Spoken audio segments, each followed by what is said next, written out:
Bienvenidos, queridos hermanos, hermanas, hermano, ¿me esperan un segundito? Es que en la clase aprendí que hay que estar preparado, entonces hay que prepararse. ¿Preparados de qué? De que, no te preocupes, mira, esto para la Sofía, un momentito, ni se va a notar. Ya, eso, perfecto, esto es para ti, hija. ¿Ya? Papá, ¿preparados de qué? No te preocupes, muy bien, este es para el Dani. Mire, no se va a notar, va a ser un detallito, va a ser normal la clase. Papá, ¿preparados de qué? Preparado al tiro te digo, mire, hermanos, hermanas, bienvenido a otro Ven, sígueme con la familia Zurita. ¿Preparados de qué? Para el diluvio, obvio. Claro, hijo, cierto, para el diluvio, como dice la clase. La clase no trata de eso. ¿No trata de eso? No. La clase trata de que tenemos que obedecer a los profetas, así estamos preparados. Nos preparamos obedeciendo a los profetas, no con los paraguas. Ay, tienes razón. Ay, obvio. Yo pensaba que con esto íbamos a estar preparados, hermano, no se preocupen. Vayan a jugar nomás, hijo. Ya, hijo, papá. vayan para allá, si da lo mismo. Tienes razón. Para estar preparado hay que obedecer a los profetas. Yo pensaba que iba a llegar un diluvio o algo por el estilo. ¿Y ese ruido? ¿Ese ruido? ¡Vamos a la clase! Enoc fue trasladado junto con Sión, pero no todos los justos fueron trasladados en ese momento. Matusalén, el hijo de Enoc, no lo fue. Y la razón fue que tanto a Enoc como a mismo Matusalén se le prometió que de su simiente nacería Noé, de quien había tenido esta visión tan grande que vimos en el capítulo anterior. Fue entonces que Matusalén permaneció en un mundo que reinaba la iniquidad. Y él tuvo un hijo llamado Lamec, y Lamec tuvo un hijo llamado Noé. Y se cumplieron las palabras de las cuales se había profetizado. A Noé se le reconoció por ser un hombre intachable. De hecho, en Génesis, en el capítulo 6, dice lo siguiente acerca de él. Pero Noé halló gracia ante los ojos de Jehová. Y estas son las generaciones de Noé. Noé, varón justo, era perfecto en su generación.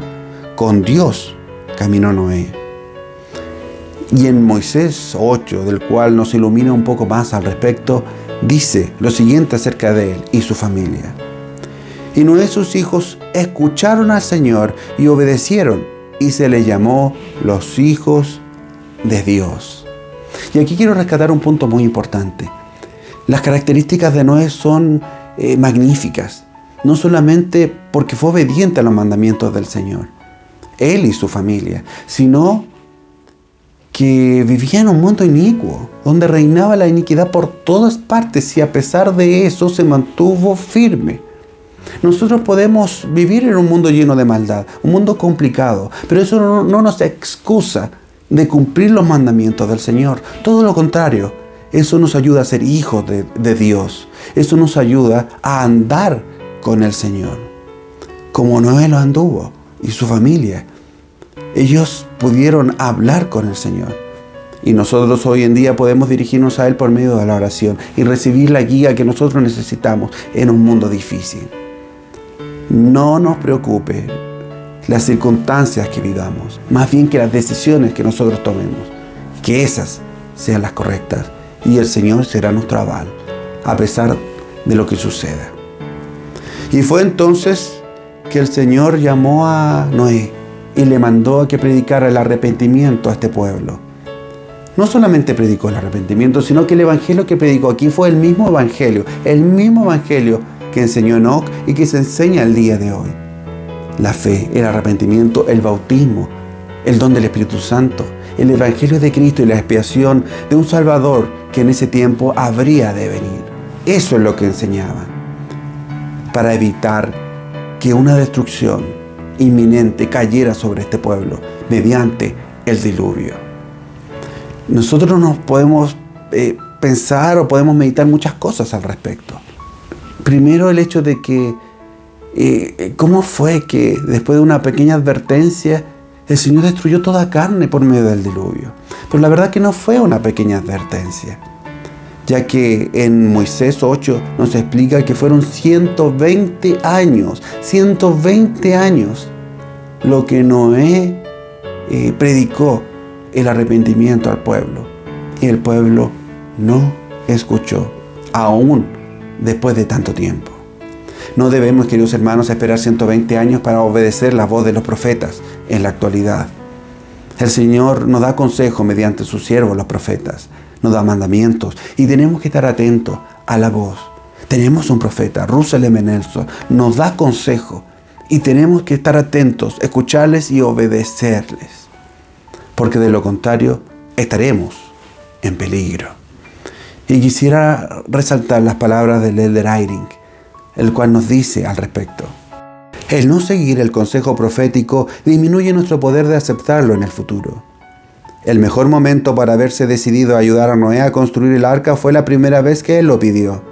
Después, cada vez que él pedía ayuda, toda respuesta negativa disminuía la sensibilidad al espíritu.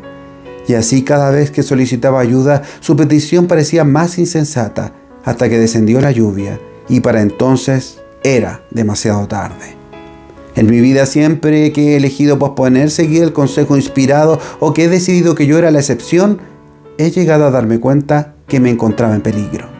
Siempre que he escuchado el consejo de los profetas, lo he confirmado por medio de la oración y lo he seguido. He visto cómo me he dirigido hacia un lugar seguro. Y hermanos, no se confundan, porque tanto en la Vela de Gran Precio como en el Antiguo Testamento dice que el Espíritu del Señor no luchará con el hombre para siempre. Depende de nosotros si vamos a un lugar seguro, si construimos un arca a nuestro alrededor por medio de la obediencia y nos protegemos del diluvio, de la tentación y el pecado. Depende de nosotros, porque el Señor ya hizo su parte, ya nos dio las herramientas por medio de su vida, por medio de su muerte y su resurrección, por medio de su expiación infinita, para que nosotros podamos seguir el sendero seguro. Queridos buenos hermanos, el pueblo no escuchó y la lluvia llegó. Y entonces se le mandó a Noé junto con su familia, su esposa, sus hijos, Sem, Cam y Jafet, a entrar al arca. Y junto a ellos, animales de todas las especies. 7 parejas de los animales puros y una pareja de aquellos que no se consideraban, de acuerdo a las creencias del pueblo judío. Entraron y empezó a llover. 40 días y 40 noches. Llovió y llovió, y la vida en toda la tierra arrasó. Cuando la lluvia se detuvo, aún las aguas tapaban toda la faz de la tierra. 150 días más duró mientras las aguas cubrían la tierra. Y Noé al comienzo mandó un cuervo para saber qué sucedía, pero el cuervo volvía sin más. Después mandó una paloma y volvía sin más. Pero finalmente la paloma volvió con una pequeña rama de olivo. Y en la siguiente ocasión la paloma ya no volvió, porque la tierra seca se había elevado sobre aquel mar. Y entonces empezaron nuevamente a habitar la tierra. Multiplicad y fructificaos, le dijo el Señor a Noé. Y así fue que lo hicieron. Cuán benditos son el pueblo de Noé. Y un convenio el Señor hizo con él, de acuerdo a la solicitud que antes Enoc le había hecho. Y el Señor habló a Noé y le dijo que haría un pacto con él, para que una destrucción de esa magnitud, de esa forma, no se repitiera. Y como señal de ese convenio, dijo que mirasen aquel arco, el arco iris, que simbolizaba ese convenio. El Señor nos enseña muchas cosas con señales, y tenemos que estar atentos a su significado. Y si no saben cuáles, queridos hermanos, bueno, cada domingo tomamos la Santa Cena, pan y agua, en señal del cuerpo y de la sangre de Cristo. Cada vez que nosotros tomamos esto, tenemos que recordar su significado, su simbolismo. Aún el bautismo tiene mucho simbolismo. una muerte de nuestra vida anterior y un nacimiento de una nueva vida. Dejar atrás esa vida de pecado para volvernos en la senda de los convenios.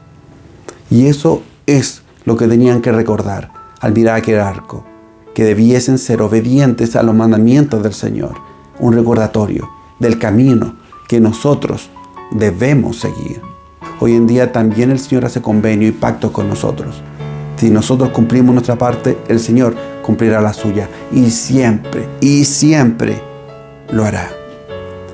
Queridos buenos hermanos, para terminar el tema del diluvio, quiero decirles que no se espanten por lo que sucedió, porque eso fue manifestación de un amor infinito del Señor. El elder Neal Maxwell dijo: la corrupción llegó a destruir el albedrío a tal punto que en justicia no se podían enviar espíritus aquí. Con el tiempo, la descendencia de Noé empezó a crecer y llenar la tierra, y generación tras generación empezaron a poblarla. Pero no todo fue perfecto, no todo fue bello. En un pueblo empezaron a crecer en número, y no solamente eso, sino también en orgullo. Y se dijeron unos a otros: construyamos una torre que llegue al cielo. Y el Señor lo vio y hizo que su lenguaje se mezclase, evitando así que esa construcción se llevase a cabo. Lo que podemos aprender aquí, queridos hermanos, que nosotros no debemos ser tan orgullosos como este pueblo, Babilonia, que querían construir la torre de Babel para llegar al cielo. A veces nosotros lo somos y estamos construyendo nuestra propia torre para llegar al cielo a nuestra forma, a nuestra manera. Y creemos que nuestro camino nos llevará hacia la salvación, dejando de lado el camino del Señor.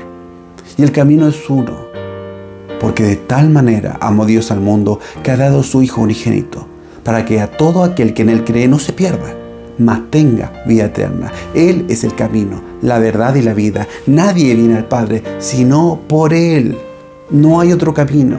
No busquemos atajos, no busquemos otras sendas. Esta mezcla de lenguaje es justamente la razón por la cual se le llamó Babilonia y Babel, que viene del hebreo balal, que significa mezclar. Esta mezcla no se produjo en forma instantánea, sino que llevó un tiempo, lo cual evidenciamos con Jared y con su familia, quien rogó al Señor que no mezclara su lenguaje, ni de él, de su familia y amigos.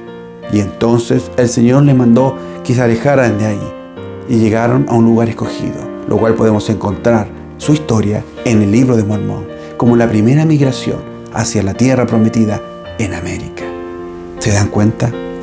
Al entender de que esta mezcla se produjo en un tiempo y no fue de inmediato, nos da a entender que nuestras decisiones incorrectas también poco a poco nos llevan a una senda oscura, de la cual muchas veces nos cuesta muchísimo salir, y a veces muchos no salen. Pero el Señor ha provisto el arrepentimiento para que salgamos adelante. No esperemos estar hundidos en el fango. No esperemos que estemos confusos completamente. Que nuestro lenguaje sea otro completamente diferente al lenguaje del Señor, al camino del Señor. Sigamos la senda de los convenios. Sigamos el camino que el Señor mismo mostró para llegar al cielo. No sigamos otro. Y protejámonos por medio del Espíritu, por medio de Cristo, del diluvio espiritual que hoy en día estamos sufriendo, para que podamos salir a flote y salvarnos y recibir la plenitud y gozo que solo el Señor nos puede dar. Sigamos estudiando Ven, Sígueme. Muy bien, queridos hermanos, ahora viene la sección que a muchos les gusta, la de la Sofía Pregunta. Pero antes queremos agradecerles por sus comentarios, por todo el cariño que nos han brindado. De corazón lo recibimos. Por ende, queremos también invitarles a nuestra comunidad en nuestro grupo de Facebook, Ven, Sígueme con David Zurita. Y ahora vamos a la pregunta de esta semana. ¿Qué bendiciones has tenido al obedecer al profeta? Escriban en los comentarios, también denle like y suscríbanse al canal. Y también compartan este mensaje con todos, para que entre todos aprendamos más del Evangelio. ¡Chao!